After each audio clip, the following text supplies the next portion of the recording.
क्या आपके भी मन में कभी ऐसा सवाल आया कि आखिर x के पावर 0 का मान 1 ही क्यों होता है? ऐसा क्या कारण है कि x के पावर 0 का मान 1 होता है और इसको साबित हम लोग कैसे करते हैं? अक्सर आप लोग ये जानते हैं कि हम कोई भी नंबर्स के पावर 0 का मान 1 लिख देते हैं। जैसे 2 के पावर 0 हो तो भी हम कहते हैं कि 1 होगा, 5 के पावर 0 हो तो भी कहते हैं 1 होगा, 100 के पावर 0 हो तो भी कहते हैं कि इसका वैल्यू 1 आता है। जैसे अगर मान लीजिए आटा बट्टा में भी हो, जैसे 1/2 के पावर 0 तो भी मान कहेंगे 1, √2 के पावर 0 तो भी इसका मान 1 कहेंगे। जैसे माइनस में भी रहे -1/5 के पावर 0 तो भी हम इसका मान बोलते हैं 1।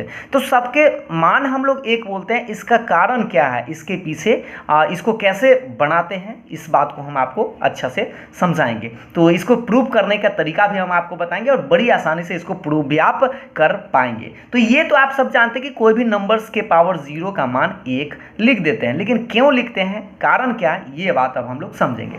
तो देखिए, अब हम लोग का ये समझना है कि आखिर ये क्यों होता है x के पावर 0 का मान 1। तो उसके लिए आपको घातांक और करनी में एक नियम आपको याद होना चाहिए, जो अभी हम आपको याद दिलाते हैं। x के पावर m और बटा में x के पावर n, ये आप फॉर्मूला पढ़े जरूर होंगे। x के पावर m बटा x के पावर n का फॉर्मूला होता है x के पावर m माइनस n। आधार समान रहता है तो पावर जो है वह घटा दिया जाता है अगर भागा में रहता है तो, ठीक है। अब इसी फॉर्मूला में आपको करना क्या है, ध्यानपूर्वक समझिएगा। इसमें आपको पुट कर देना है। पुट करने का मतलब रख देना है, m के जगह n रख देना है। m के जगह क्या रख देना है, n रख देना, यानी कि रख देना है।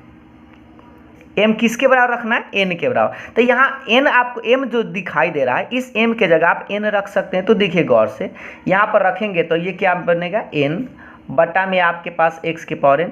यहाँ पर आपको m के जगह n रखना है तो n माइनस n। ये बात आप लोग को समझ में आ रहा है। अब आप इसी चीज़ को आगे देखिएगा। अब ये देखिए सेम नंबर्स है, जैसे 5/5 कट के 1 लिखते हैं, है ना, याद आया। 6/6 काट कूट के 1 लिखते हैं। तो ये सेम नंबर है तो ये कैंसिल हो जाएगा, तो हम इसके चलते 1 लिख सकते हैं। और आप जानते हैं कि n में से n को घटाएंगे तो ये इसके पावर 0 आएगा। तो इस तरह से हम कह सकते हैं कि x के पावर 0 का मान 1 आता है। लेकिन हाँ, याद रखिएगा, इसमें एगो बात आप लोग को हमेशा के लिए याद रखना है कि ये जो x है, ये x का मान 0 के बराबर नहीं होना चाहिए। अगर 0 रहेगा तो 0 के पावर 0 जो होता है वह इनडिटर्मिनेट फॉर्म होता है और इसी के लिए हम लोग लिमिट का इस्तेमाल करते हैं, जो आप लोग क्लास 11th में पढ़े ज़रूर होंगे। अगर आप नहीं पढ़े होंगे तो एक बार मेरे प्लेलिस्ट को ज़रूर चेक करिएगा, ठीक है।